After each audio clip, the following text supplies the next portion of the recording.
From the beginning of April of this year, all new registered VAT businesses must file a VAT return to us online. And those businesses with an annual turnover of over 100,000 or more, they will have to file a VAT return online. So we've actually been, part of our team, we've actually been ringing up traders to sort of give them more information, or just to remind them really that the time's due now, because from April, tranche 1, tranche 2, so whichever quarter you're in, we will be expecting VAT return sent out. You won't be getting a paper return, so don't hang on and wait and wait and wait, because you won't get one if you're in that category of over 100,000. It will mean that you will have to enrol for the VAT service, or if you have an accountant acting on your behalf, ensure that they will be filing the VAT return to us through that method. Also, built into this requirement is the fact that you need to pay us electronically.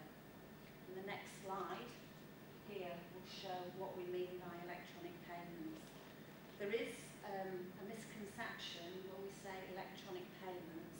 People automatically think I need to pay you via the internet, and that's not quite the case. If you have an internet banking facility, that's great, we accept that. In fact, we accept anything really that comes into us money-wise. But really, on a serious note, if you do telephone banking, that's fine, direct debit, bank gyro, and again our website has a lot of information for each head of duty as to how we would expect you to actually pay us. For those people who pay VAT to us, a lot of companies like the old cheque method, and that is still classified as an electronic payment. We will keep your cheques coming in, but what you have to do is order a paying in book to accompany that cheque, and you need to go pay it at a bank or building society.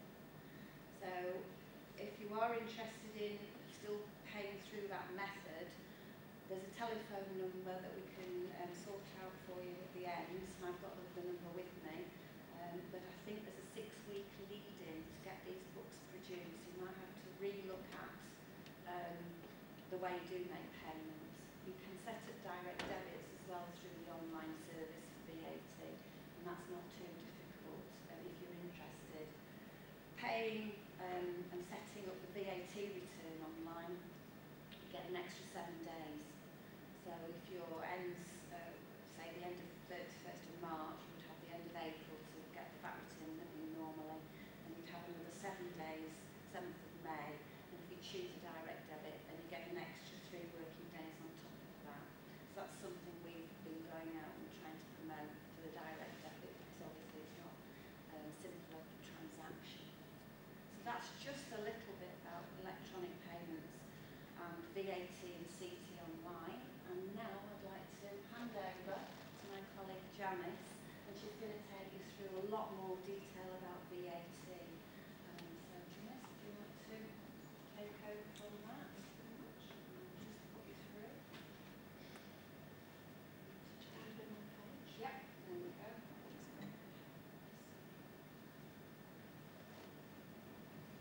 Hi everybody.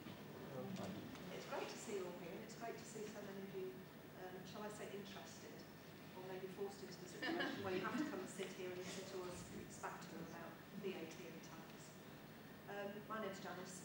I work in Blackburn, and as Pam said, our day job is educating, for me, because my area of expertise is VAT, newly VAT registered businesses for the most part, helping them to learn about VAT.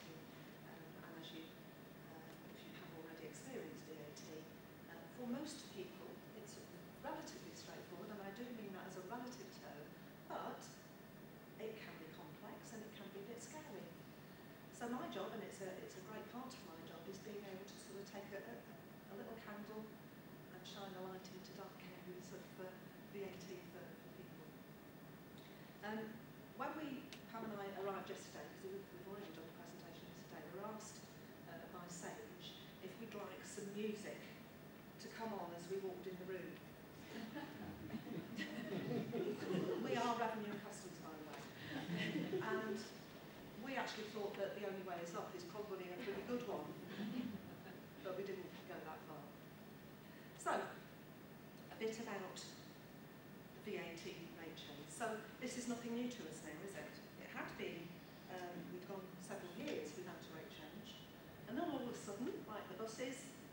within the space of a year. So we had the change from 17.5% to 15%, which of course was far better, and now we've got the forthcoming increase in the rate to 20% from 17.5%. Now, generally speaking, it shouldn't be too much of a problem for most people, but of course there are always anomalies and things where it might go a little bit pear-shaped. There's no changes to the reduced rate, zero rate, or the exempt schedule. And the new VAT fraction, so are you familiar with 747s? Yeah. I always ask because it can sound a bit patronising. Do you know the VAT fraction for 17.5%? And I don't mean it in that way, but what I do mean is actually quite a lot of people don't. And they get faced with this VAT inclusive figure and they don't know how to work out VAT. And in fact, if it were me, and I had a VAT inclusive figure, I'd times it by 17.5%. That's the VAT rate.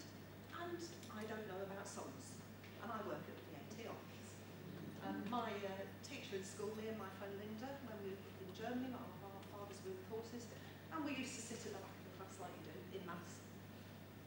And we'd be talking about clothes, makeup, Jackie magazine, and all of these other things. Far more interesting than learning about arithmetic and maths and algebra and stuff like that. And the teacher used to despair of us, and he'd say, "You'd never make anything of yourselves, you two." She ended up as an area manager for the Alliance and Leicester Building Society, and I ended up working for Customs and Excise. So work that one out. But nonetheless, I don't need to know about sums, but somebody says to me, "That's the formula that you need to work out that." They're the expert, and I'll take it as well. So I don't need to know how it works, the fact that it does. So the VAT fraction for the new 20% rate, for those of you who are interested, is 1/6. So instead of times 7 divided by 47, it's times 1 divided by 6. So it doesn't trip off the tongue. So how will it impact on the business then? So for retailers, relatively straightforward, because you're accounting for VAT at the point of sale. So you're in your shop, customer comes in, pay you the money, and the VAT effectively is accounted for at that point. And then of course it goes on your VAT return every quarter. So if it's after the 4th of January next year, the transaction, then you will give us VAT at 20%. That's quite straightforward. But you may have issues, or you may have incidents where it's sort of slightly out of the ordinary and the supply has been made before that date. Well, clearly that's at 17.5%, you may have delivered it, but it may well be that you only receive the payment after the date. So the goods have actually been supplied, but the payment hasn't been received until after that date. And this is around tax points, and tax points is a bit of a VAT speak, if you will. It's not something that most people need to be overly concerned about, but when you've got a crossover from one VAT rate to another, it could be an issue, because we, of course, need to make sure that you're giving us the right VAT at the right time.